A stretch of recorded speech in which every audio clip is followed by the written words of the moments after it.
officers informed him that the crew refused to bear arms. The captain was astonished. He was not the brutal kind of 18th century sea captain who might expect his orders to be disobeyed when so much was at stake.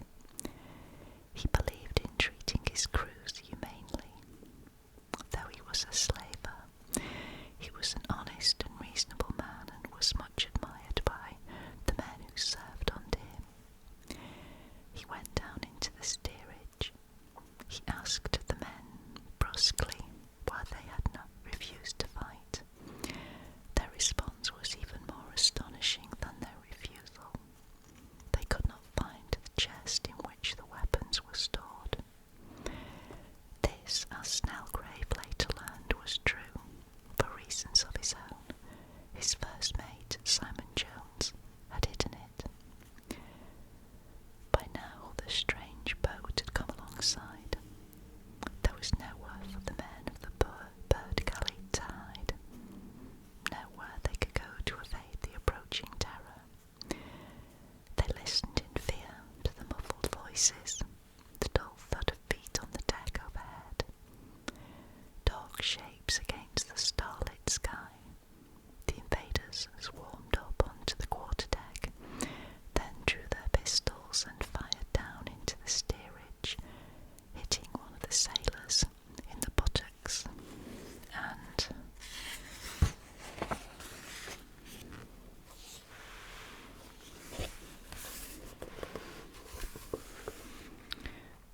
wounding him so severely that he later died. Then they tossed a number of grenades down. Stunned by the noise and flash of the explosions, the acrid smoke and confusion, the bird galley's men cried out for quarter. Snellgrave had never come face to face with pirates before. He was to see all too much of them in the next weeks. By great good fortune, he lived to tell the hair-raising tale and returned to London to publish a volume entitled A New Account of Some Parts of Guinea and the Slave Trade. It is a fascinating document, for Snellgrave was a cool, acute, and not altogether unsympathetic observer, and his account of his experiences among the pirates offers rare insight into these strange practitioners of one of the oldest yet least understood of seafaring professions. The first man Snellgrave laid eyes upon was the pirate quartermaster, leader of the boarding party, who was the captain of the bird galley. Roared the marauder. "I had been till now," replied Snellgrave. In a fury, the quartermaster demanded to know how Snellgrave had dared order his crew to open fire. He had heard him give the order several times, the pirate said. Snellgrave told him that he believed it was his duty to defend the ship, to which the quartermaster made no reply, but pulled out his pistol, clamped it to the hapless captain's chest, and pulled the trigger. Snellgrave just had time to knock the gun aside before it went off, and the bullet grazed his side, leaving him bloody but still alive. When the pirate quartermaster saw that the captain was still standing, he took his pistol by the muzzle and brought it down on Snellgrave's head, knocking him to his knees. Snellgrave was dazed only momentarily.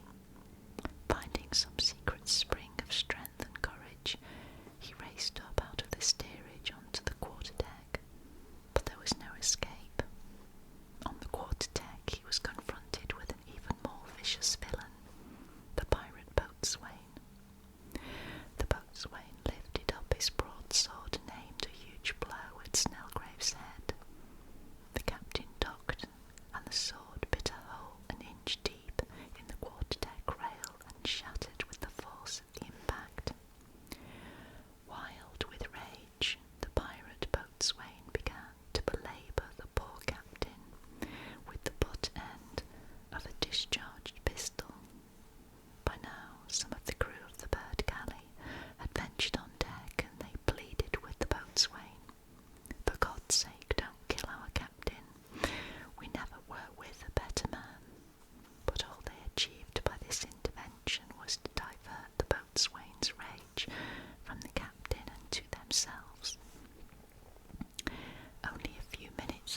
Thames just before the pirates boarded at the Bird Galley.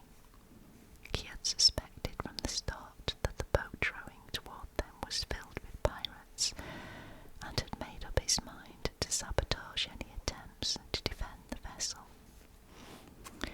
After Snellgrave's wound was dressed, the captain was summoned before Coghlan, who told him, "I am sorry you have met with bad usage after quarter given, but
was his friend and protector from then on.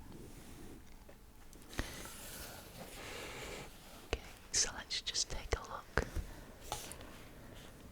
at this picture. Here we see Captain Edward Lowe as he weathers a hurricane while a ship flounders offshore in this 18th century engraving. More than most pirates, Lowe had a split personality. He was a loving husband and father and was usually kind to married men whom he captured, otherwise he was feared as a ferocious brute of unequalled cruelty who once killed 53 Spanish captives.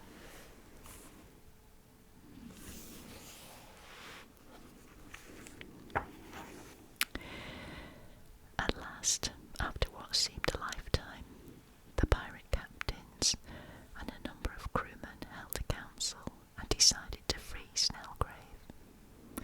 He was a good fellow, they judged, and now the tide being turned, recalled Snellgrave. They were as kind to me as they had been at first severe. As a gesture of respect, the pirates gave Snellgrave one of their prizes, the Bristol Snow, in exchange for the bird galley, together with what was left the bird galley's cargo, plus several £1,000s worth of goods taken from earlier prizes. The pirates even helped Snellgrave's crew transfer the goods. Later, the pirate captains held a farewell gala aboard Davis's ship.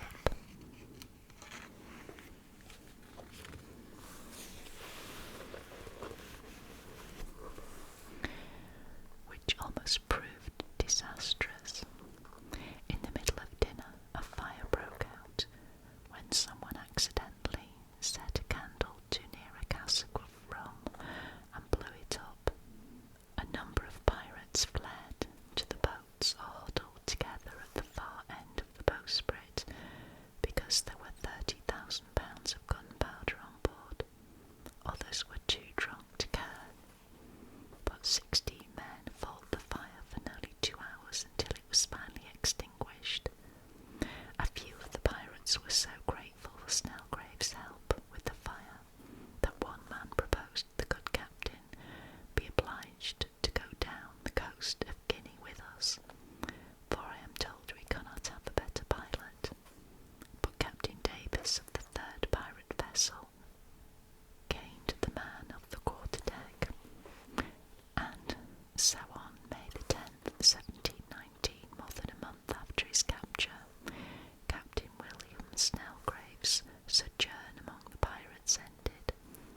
With what remained of his crew, he boarded the vessel the pirates had given him and sailed safely back to England to recount his experience.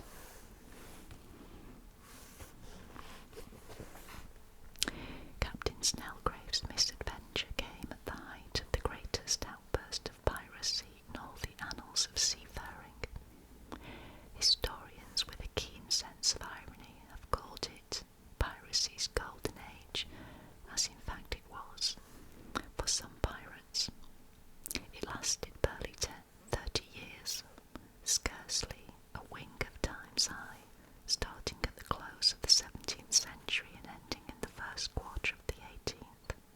In those tumultuous years, a number of political and economic circumstances conspired to send uncounted thousands upon thousands of desperate men swooping down upon the sea lanes of the world. Mostly they were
a man by sewing up his lips with a sail needle, or set fire to a shipload of screaming horses, or to a slave ship packed with manacled Africans. But there were moments, as Snellgrave and others discovered, when they seemed almost touched by grace, when they could be moved by compassion, contrition, even love, among themselves, aboard their ships and in their hideouts. They were passionate advocates of a rude sort of democracy, with a high regard for justice and the rights of the individual, and a corresponding